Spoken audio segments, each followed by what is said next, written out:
Hello, welcome to the Bible study on Christ teaches submission to lawful authority, Module 3, Session 7 of Living in the Image of God by Banking Blessings Ministry. My name is Goodluck Ofebu. Hello, I am Tochukwu Chiobi. Welcome to our discussion of the interactions between people and lawful authority, with focus on the basis for submission to lawful authority. And I am Ijoma Tochiobi. God creates every person to represent Him in interactions with others. To be for others what God would be for them if He lived with us in human form. He provides resources to empower every person to perform their responsibilities. Also, He blesses those that do. Our program seeks to understand the meaning of living in the image of God, resources that God has provided to guide us, and human responsibilities and benefits of living in the image of God. Let's dive right in to learn, taste, and share from God's message. This Bible study begins a three-part series on understanding human interactions with lawful authority. We discuss Christ's interactions regarding the temple tax to understand the basis for submission to lawful authority and assessing potential grounds for objection. We will see that He chose to pay the tax despite recognizing possible grounds for objection. This study focuses on the basis for submission to lawful authority. The second session in the series will discuss respect for due process in any event of raising objections. The third session will discuss submission to authority despite grounds for objection. To emphasize the principle of choosing battles to avoid in order to direct effort to more fruitful objectives. Our Bible reading will come from Matthew chapter 17, verses 24 through 27 and related passages. After Jesus and his disciples arrived in Capernaum, the tax collectors asked Peter whether Jesus pays the temple tax. Jesus discussed the temple tax with Peter. He identified a possible basis for objecting to the tax because the collectors did not administer the tax fairly. They collected from others but did not collect from their children. However, He provided money to Peter through a miraculous source and sent him to pay the tax for both of them. Through the interaction, Jesus provides a message of submission to lawful authority, even when there could be reasonable grounds for an objection against the authority. Let's read from Matthew chapter 17, verses 24 to 27. Matthew chapter 17, verse 24. After Jesus and his disciples arrived in Capernaum, the collectors of the 2 drachma temple tax came to Peter and asked, "Doesn't your teacher pay the temple tax?"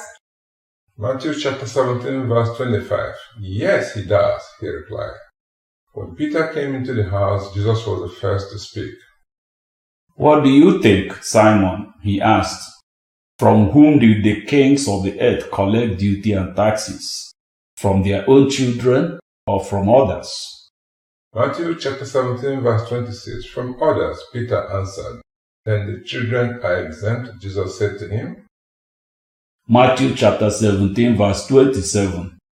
"But so that we may not cause offense, go to the lake and throw out your line. Take the first fish you catch, open its mouth, and you will find a 4 drachma coin. Take it and give it to them for my tax and yours." Jesus chose to pay the temple tax, despite recognizing reasonable grounds for an objection. By paying the tax, he provides a message that every person should submit to lawful authority. We will discuss the message in 3 Bible study sessions. In the first session, we focus on understanding the basis for submission to lawful authority.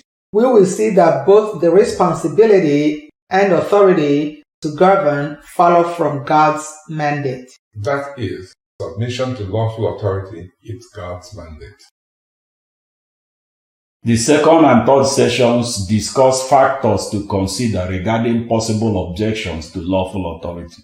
One factor is that a person has to submit to due process in raising an objection to lawful authority.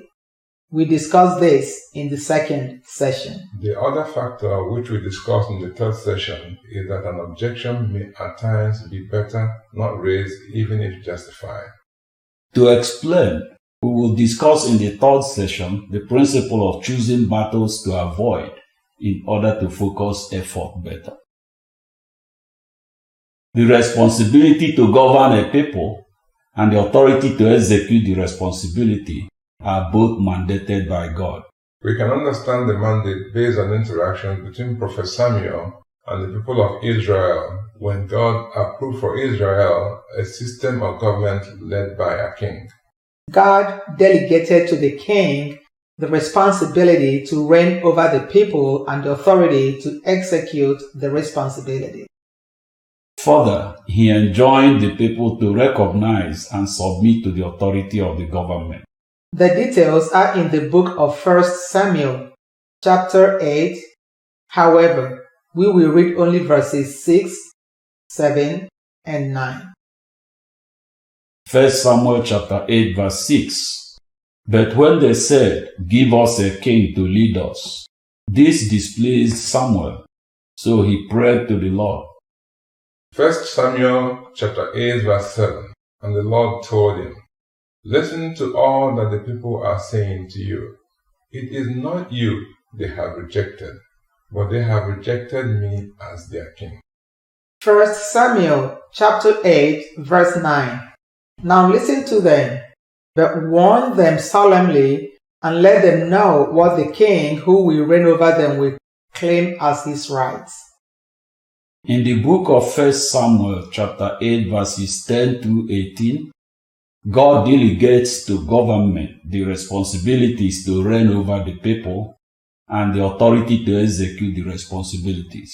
These include the authority to collect taxes and other revenue, Raise military and security forces, own landed property, and represent the nation among other nations. The government responsibilities and authority that God delegated to the king on behalf of the people are codified as an agreement between Prophet Samuel and the people of Israel. 1 Samuel chapter 10 verse 25. Samuel explained to the people the rights and duties of kingship. He wrote them down on a scroll and deposited it before the Lord. Then Samuel dismissed the people to go to their own homes.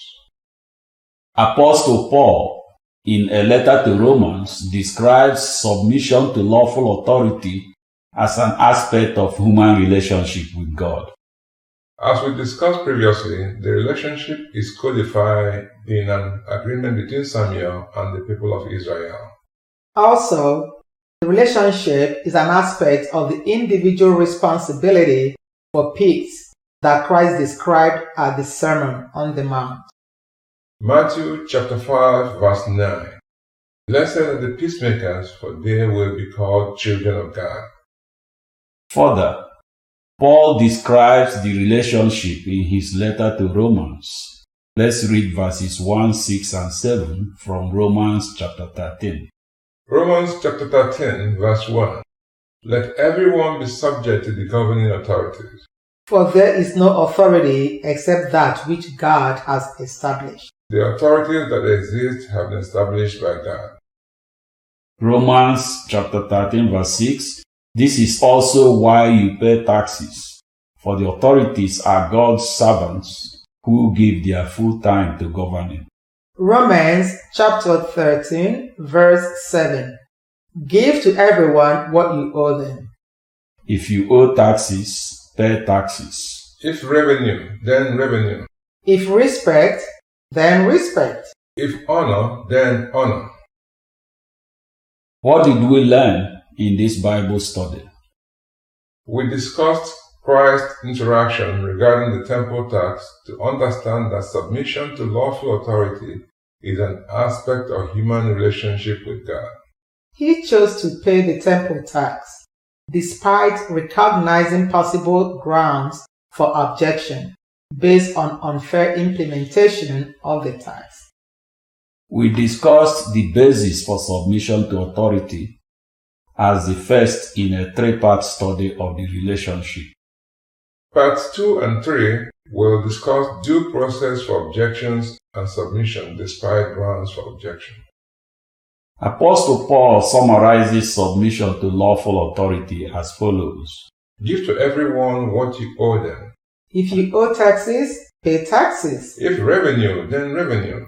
If respect, then respect. If honor, then honor. Please join us again in our continuing discussion of living in the image of God. Thank you. God bless you.